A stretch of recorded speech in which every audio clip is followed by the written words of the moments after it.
अभियानमा मलाई 100% अपेक्षा छ यहाँहरूले मलाई सकारात्मक ढङ्गबाट साथ सहयोग प्रदान गर्नुहुनेछ भनेर। हामीले चुनावी अभियानमा जाँदै गर्दाखेरिको अवस्थामा पुराना दलहरू काङ्ग्रेस, एमाले, नेपाली कम्युनिस्ट पार्टी लगायतका दलहरूको चाहिँ गठबन्धन भएर अगाडि जाने भन्ने किसिमका पनि त्यहाँले कुराकानीहरू सुनिन थालेको छ। विपक्षी दलहरू अहिलेदेखि चाहिँ डराउन थालिसकेका छन् र गठबन्धनका कुराहरू भइसकेका छन्। लामो समयदेखि चाहिँ देशमा राष्ट्रमा विरासत बनाइसकेका पार्टीहरू अब यहाँले गठबन्धनका चाहिँ हल्ला चलाएर चाहिँ यो एउटा वैकल्पिक शक्तिशाली वैकल्पिक पार्टीलाई चाहिँ एउटा हल्लाउन खोजिरहेका छन्। कृपया त्यस्तो हल्लाको पक्रिया हामी आफै सक्षम छौँ, हामी आफै बलियो छौँ, हामी आफै हरेक दलसँग चाहिँ जुझ्नको लागि, लड्नको लागि, भिड्नको लागि हामी आफै तयार छौँ। हामी त्यो हिसाबले चाहिँ सक्षम हुनुपर्छ। थाहा छ पारा क्षेत्र नम्बर 4 ले अहिलेसम्म यहाँको स्थानीय कुनै पनि व्यक्तिलाई आफ्नो आधिकारिक प्रतिनिधि बनाउन सकेको छैन। क्षेत्र नम्बर 4 मा जो आउनुहुन्छ, जो यहाँको क्षेत्र नम्बर 4 को प्रतिनिधि गरेर चाहिँ प्रतिनिधि सभामा पुग्नुहुन्छ, सङ्घीय संसदमा पुग्नुहुन्छ, उहाँ पक्कै पनि यहाँको आधिकारिक, यहाँको माटोले बुझेको व्यक्ति आजसम्मको इतिहासमा छैन।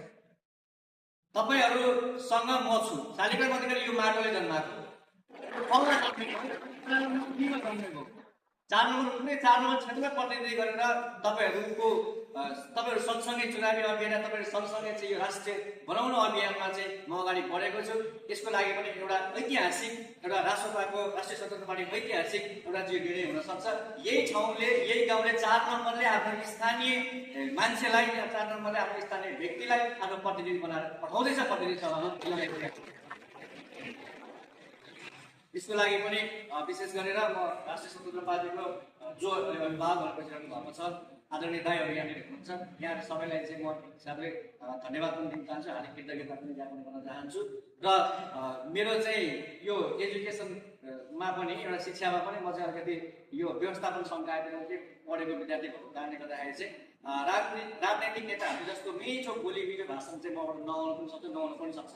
फ्याक्ट कुरा, टु द पोइन्ट कुरा म बोल्छु।